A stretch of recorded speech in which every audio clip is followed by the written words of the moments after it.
Adobe Illustrator is a beast of a program for graphic designers, artists, and illustrators. There's so much you can do and so many ways to do what you want to do, which can be overwhelming even for professionals who've used the software for years. So in this video, I'm going to give you 10 tips and tricks that anyone can use to boost your creativity inside of Adobe Illustrator.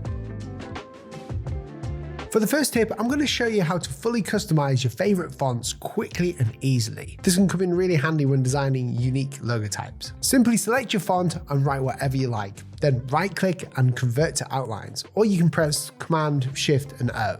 This converts your text into normal vector shapes. Now, we're going to use the pencil tool, or you can press N, double-click, and slide the smoothness slider all the way. Now, select your lettering and start drawing over the top of it with the pencil tool. This will draw over the font and allow you to customize your lettering so easily. Here's what it looked like before, and here's the customized font.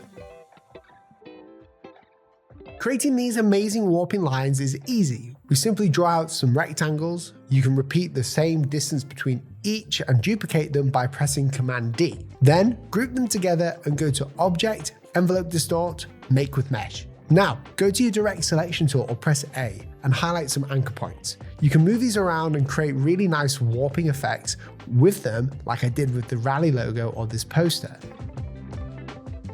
Oh, it's really annoying whenever you're drawing in Illustrator and you want to add a drawing behind the drawing you're working on for a background or some detail. Well, did you know about this button? Normally, you would have to draw on top and would then have to right-click, send behind, or change the layer stack to get the drawing where you want it to be behind. Well, if you press this button or use the command Shift-D, you'll go into Draw Behind mode. This means that whatever you draw will now go behind the last selected layer.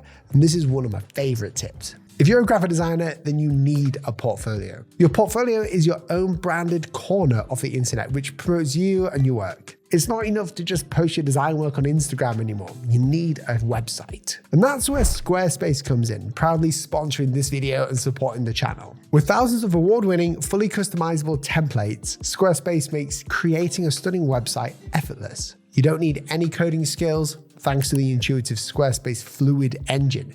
It allows you to drag and drop design elements seamlessly, just like you would in Illustrator or other design apps. I'm clueless about coding websites, but with Squarespace, that's not a problem. Whether you need an online shop, a portfolio to showcase your work, a platform to sell your online courses, or a blog to share your insights, Squarespace has got you covered. Use my code or click the link in the description to get 10% off your first purchase. Plus, you can start with a free trial to see how easy it is to design your own website.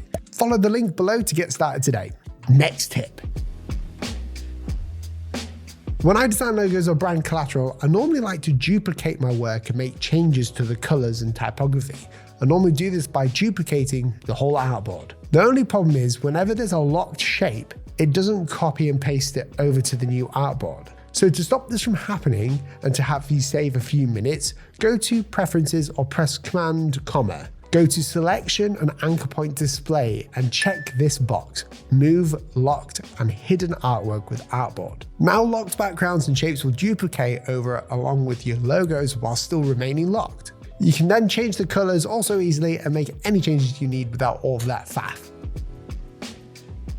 I don't know about you, but I like to use ratios when designing logos. This can be really difficult when you don't know how to do it in Illustrator. So here's a really easy method. Draw an ellipse, copy and paste it in front by pressing Command C to copy and Command F to paste in front. With the pasted ellipse selected, go to the top right and find the Transform panel, or go to Window, Transform. In these boxes, you can actually do equations. You can double it, divide it, add to it, or even increase or decrease the size by 1.618, which is the golden ratio.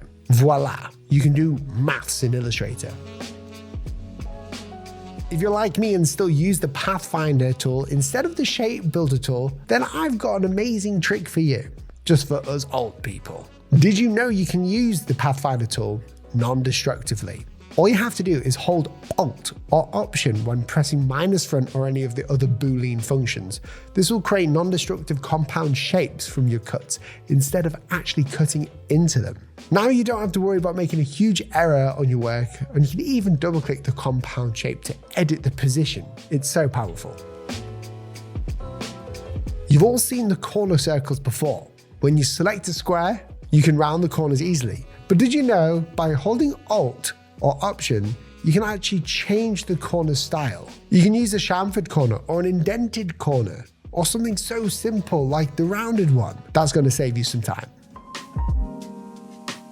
Whenever I'm working on an illustration, the most annoying thing is to have to select multiple shapes over and over again. It takes time to organize all the layers and shapes to select them, to either change the colors, stroke, or even move them. You would think to group them, but when you do, it sometimes changes the layer stacking order, which messes up the whole illustration. Well, thankfully, the problem has been solved. All you have to do is select the shapes once. It might take a couple of minutes to find all the shapes in different layer orders, but you won't have to do it again. Once you've selected the shapes, hand them over to the layer panel. If you can't find it, then go to Window, then Layers.